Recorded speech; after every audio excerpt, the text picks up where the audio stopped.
ओम शांति 29/9/2025 ईश्वरीय महावाक्य।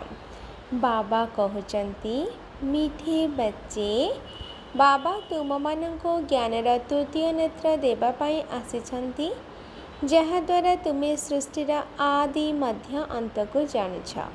आजिर प्रश्न, शेरनी अर्थात श्रृंगी सदृश शक्तिशाली कन्या माने क्यों कथा को साहसर सहित बुझाई पारे?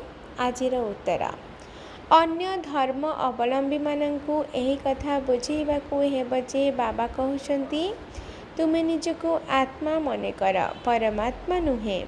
निजको आत्मा निश्चय करी बाबांको मने पकाओ, तेबे विकर्म विनाश हेब एवं तुमे मुक्तिधाम को चली जीव। निजको परमात्मा मने करिबा द्वारा तुमर विकर्म विनाश होई परिबो नाही। एही कथा बहुत साहसर सहित शेरनी शक्ति माने ही बुझाई पारिबे। बुझेइबार मध्य अभ्यास करिबा दरकार। आजिर गीता, नयनहीन को राह दिखाओ। ओम शांति।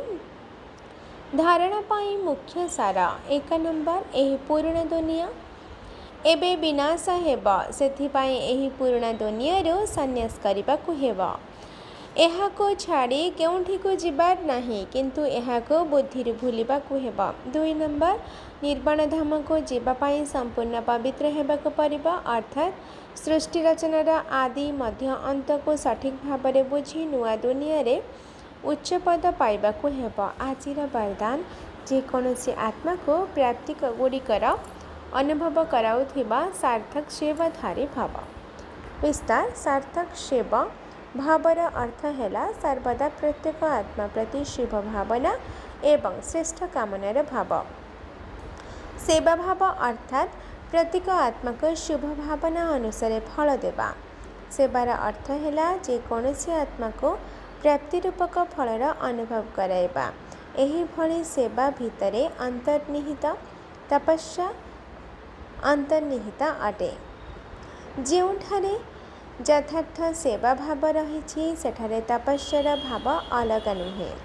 ତେବେ ଯେଉଁ ସେବାରେ ତ୍ୟାଗ ଏବଂ ତପସ୍ୟା ନାହିଁ ତାହା ହେଉଛି ନାମଧାରୀ ସେବା। ସେଥିପାଇଁ ତ୍ୟାଗ, ତପସ୍ୟା ଏବଂ ସେବାର ମିଳିତ ରୂପ ଦ୍ୱାରା ସଚ୍ଚା ଏବଂ ଯଥାର୍ଥ ସେବାଧାରୀ ହୁଅ।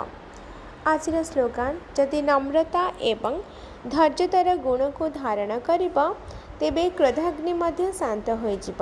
ଆଜିର ଅବ୍ୟକ୍ତ ଇଶାରା, ଏବେ ଲଗନର ଅଗ୍ନିକୁ ପ୍ରଜ୍ୱଳିତ କରି ଯୋଗକୁ ଜ୍ୱାଳା ରୂପ କର।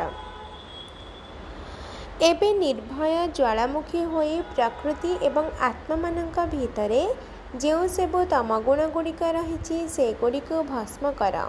ତପସ୍ୟାର ଅର୍ଥ ହେଲା ଜ୍ୱାଳା ସ୍ୱରୂପ ଯୋଗ।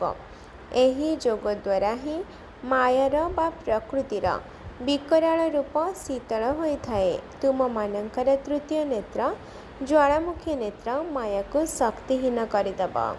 ଆଚ୍ଛା, ଆଜିର ୟାଦ ପ୍ୟାର, ମିଠି ମିଠି ଶିକିଲାଧି ସନ୍ତାନମାନଙ୍କ ପ୍ରତି ମାତାପିତା ବାପଦାଦାଙ୍କର ମଧୁର ସ୍ନେହ ସମ୍ପନ୍ନ ଶୁଭେଚ୍ଛା ଏବଂ ସୁପ୍ରଭାତ। ଆତ୍ମିକ ପିତାଙ୍କର ଆତ୍ମିକ ସନ୍ତାନମାନଙ୍କୁ ନମସ୍ତେ।